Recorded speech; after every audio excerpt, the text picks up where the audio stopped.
আসল নকল চিনার মতন সাধ্য নাই আমার, দিন রাত সমান আমার, সবই অন্ধকার।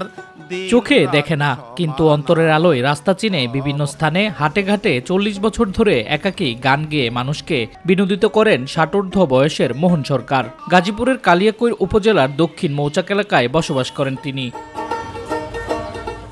ব্যক্তিগত জীবনে বাউল দর্শনে বিশ্বাসী এই শিল্পী গান গাওয়ার পাশাপাশি নিপুণতায় বাজাতে পারেন বাঁশের বাঁশি ও দোতারা। বিভিন্ন বাউলের আখড়ায় শুনে শুনে হাজারখানেক গান রপ্ত করেছেন এই স্বভাব শিল্পী। গান গায়ে আমার সংসার চলে, গান গাই, মানুষকে শোনাই, সৎসন্ধানী গান গায়ে থাকি, তো সর্বদাই সৎসন্ধানী গান আমি শিখছি, এগুলাই গায়ে শোনাই।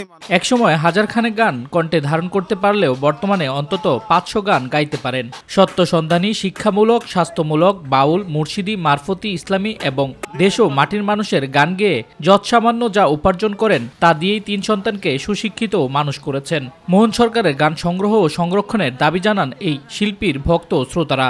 উনি অন্ধ মানুষ, ভিক্ষা না করে গান গায়, টাকা উপার্জন করে। সবসময় আমি এদিক দিয়ে যখন যাই রাস্তা দিয়ে, তার গানটা সবসময় যখন দেখি তখন আমি সবসময় তার গানগুলো শুনি। এই বয়সে তিনি অন্ধ, তিনি টাকা উপার্জন করার তার কোনো উপায় নেই। তো উনি গান গায়, তো গানের মাধ্যমে যারা ভালো লাগে তারা তাকে সাহায্য করে। মাঝে মাঝে শুনি, এদিক দা যখন বাজার হাটে যাই। বাংলার হারাতে বসা লোক ঐতিহ্য ধরে রাখতে এই শিল্পীকে সর্বাত্মকভাবে সহায়তার আশ্বাস দিয়েছেন স্থানীয় প্রশাসন। আমাদের যে আবাসনের যে ফেসিলিটিসগুলো আছে এবং কিছু আর্থিক সহায়তা করার সুযোগ আছে এই ধরনের সংস্কৃতি মনা অসহায় মানুষদের জন্য, তো আপনাদের মাধ্যমে অনুরোধ করব সে যদি এখানে আসে তাহলে আমরা অবশ্যই তার জন্য একটা ব্যবস্থা করতে পারবো।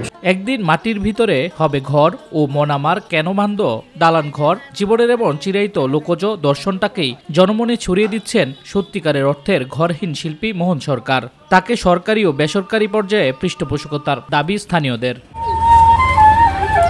শামস তাবরিজ উচ্ছ্বাস, মাই টিভি নিউজ ডেস্ক।